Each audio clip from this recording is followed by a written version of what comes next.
Assalamu alaikum wa rahmatullahi wa barakatuh.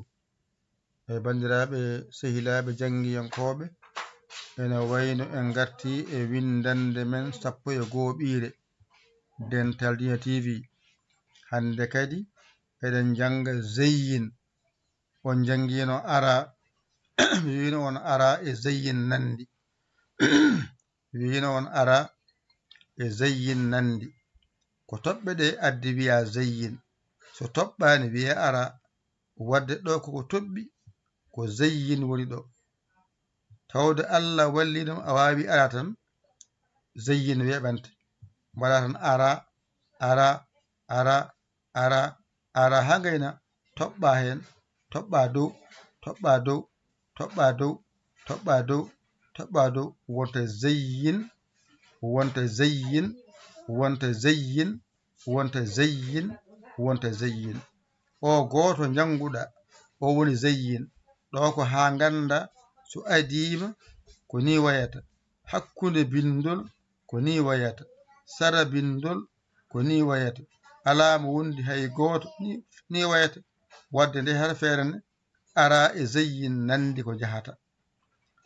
Kono noon e wawno wonde windande wotere kono jiɗɗen ko limore nde yaada.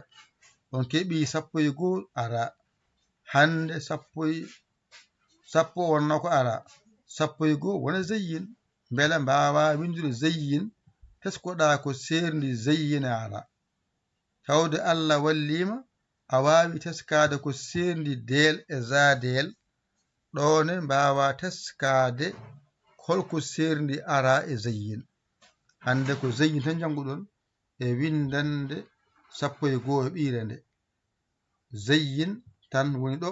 Qur'ana dow ha less ko zeyyin tan woni toon. Ɗo noon ko ha ganda so adima ne wayani hakkunde, ne wayani sara, ene wayani so alama wondi ene wayani. Kasi ko tan jangata ɗum mbawa ɗum certa e majjere nde. So toɓɓani ko ara, so toɓɓi ko zeyyin. Ari ardi. Ƴette kuɗi mon e karneji mon mbañiɗon jangon ɗigga. Mbaso jidde balle mon e jingere mon e duuso mon 77 906 14 81 jingen ballen duusen wona politique wona punti.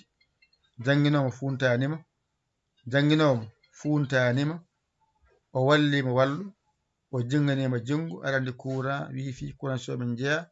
Kono noon mbaɗata min hen min mbawa dañde komin jiiɓi ɗum. Wadde mbaɗe hen balle, mbaɗe hen jingere. Ko musidɗo mon guiɗo mon saabu Allah Yaya Ly ko Sénégal. Alhamdulillahi rabbil alamina.